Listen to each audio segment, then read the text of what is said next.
நோக்கமாக கொண்டு செயல்பட்ட ஆருத்ரா கோல்டு நிறுவனம் முதலீடுகளுக்கு 30% வரை வட்டி தருவதாக ஆசை வார்த்தை கூறி 1 லட்சம் பேரிடம் 2438 கோடி ரூபாய் வசூலித்ததாக புகார் எழுந்தது.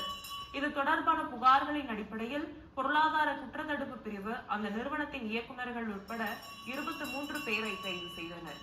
இந்த வழக்கில் குற்றவாளியாக சேர்க்கப்பட்ட மேலும் சிலர் தலைமறைவாகிவிட்டனர். இதையடுத்து அவர்களை தேடும் பணியில் பொருளாதார குற்றப்பிரிவு காவல்துறையினர் ஈடுபட்டனர். இந்நிலையில் ஆருத்ரா கோல்ட் ட்ரேடிங் நிறுவன மோசடி வழக்கில் தலைமறைவாக இருந்த மேலும் 2 பேர் கைது செய்யப்பட்டுள்ளனர்.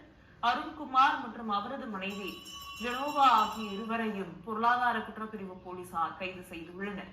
இவர்களிடமிருந்து 2 சொத்துக்கள் கண்டறியப்பட்டு 5 வங்கி கணக்குகளை முடக்கியுள்ளனர். மேலும் ஆருத்ரா கோல்டு நிறுவன மோசடி வழக்கில் ஜாமீனில் வெளிவந்த தலைமறைவான ரூசோவை பொருளாதார குற்றப்பிரிவு போலீசார் கைது செய்துள்ளனர். லுக் அவுட் நோட்டீஸ் வழங்கப்பட்ட நிலையில் இயக்குநரில் ஒருவரான ரூசோவை நீதிமன்ற உத்தரவுப்படி பொருளாதார குற்றப்பிரிவு போலீசார் கைது செய்துள்ளனர்.